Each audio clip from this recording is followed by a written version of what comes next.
Here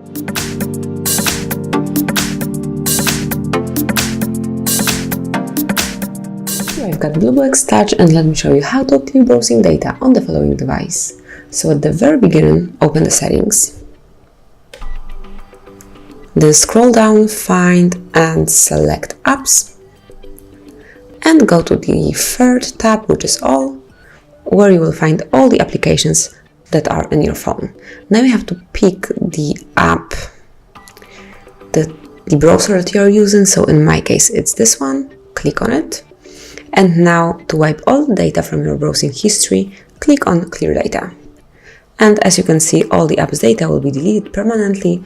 It will include all files, settings, accounts, databases, and all the others. So if you truly want to do it, if you truly want to clear all the data from your browsing, just click on OK. And that's it. As you can see, there's nothing included in your browser and also in your browsing history. So that's it. This is how you can do it. Enjoy. Thank you for watching. Please subscribe our channel and leave the thumbs up.